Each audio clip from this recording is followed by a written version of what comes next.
Hello, today we're going to be drawing a rose. It's just a quick tutorial and it's one of the most beautiful flowers, so let's see if we can do it justice. What you're going to need is a dip pen, some black Indian ink, some watercolours, I'm just using a little travel thing like this, some watercolour paper, again I'm just using a little watercolour postcards, great size, some water and some kitchen roll. Let's get started. We're going to be very brave and we're going to go straight into painting. No pencil lines or anything. We're just going to go straight in with a wash just to block out the colour and the tone. So let's get started. I've mixed up some pink, which is just a mixture of the red and the white here. So I've made it very, very watery, very dilute. And I'm going to go and block in just the basic shape, just to know where we're going to draw later. We're going to add all the detail later with a pen, so don't worry if it goes all over the place, it really doesn't matter. So I'm just going to do the darker pink areas,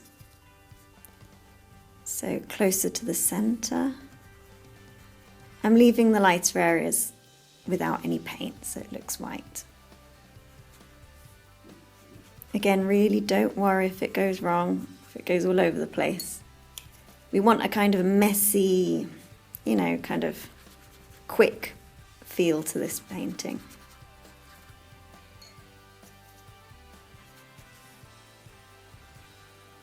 I love the way all the colour merges with the water and it kind of bleeds outwards.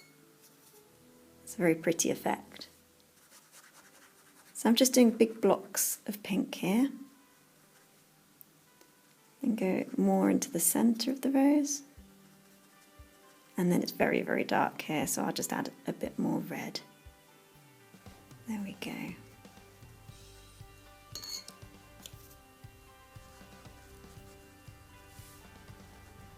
And there's a petal just behind here. You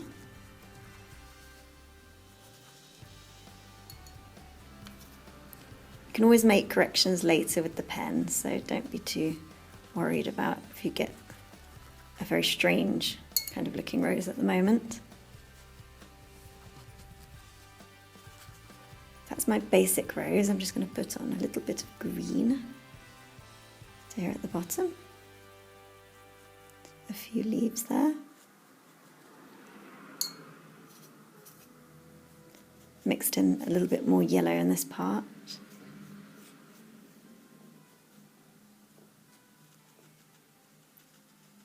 And there we go, we'll move on to the next stage now. Next stage, I'm going to add a bit more colour just to get the deeper pinks and the deeper greens just before we let it dry.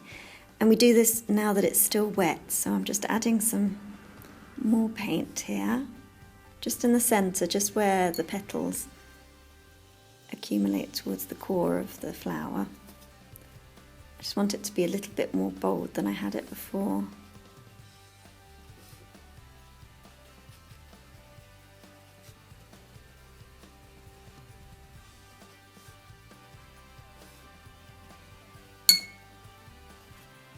And a little bit darker with the green.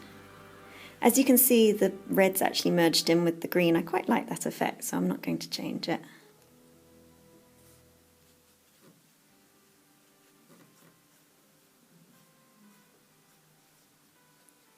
Okay, that's fine. So I'm going to leave it like that and we're going to let it dry. Okay, so now we've blocked in all the colour and tone. So all that we need to do now is add all the detail. And we're going to do that with the dip pen and black Indian ink. I've waited about an hour for the paint to dry so that then we can add the ink on top. I'm going to start from the centre and then I'm going to work my way outwards. I'm going to try and keep a sense of movement by drawing quickly. So starting in the middle, I'll draw a little petal, the surrounding one. It's basically a series of C shapes and reverse C shapes, just curling round each other.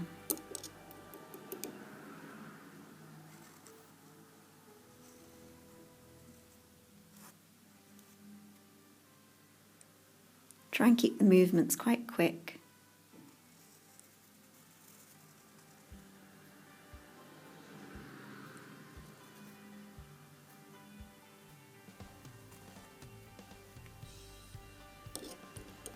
just one petal curling around the next.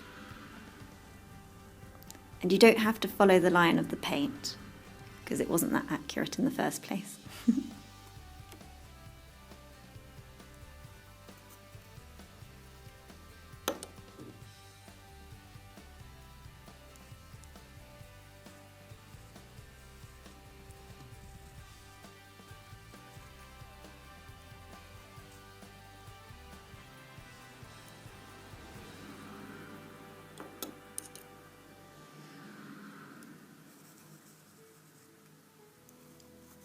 Don't worry if it kind of splodges over.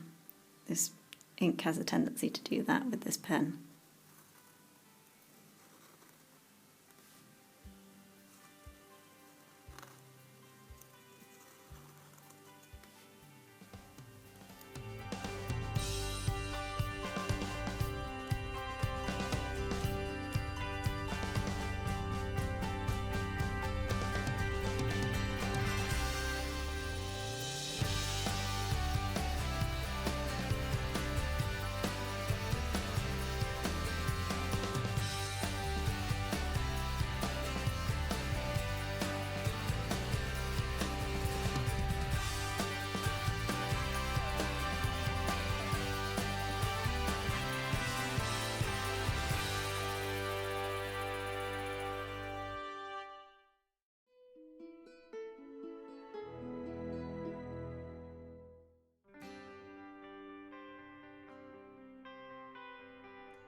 So that's our finished rose. Didn't take long at all. So I'll see you on the next one. If you'd like to see more of my paintings, please check out my website, harrietmuller.com. Thanks very much. Bye bye.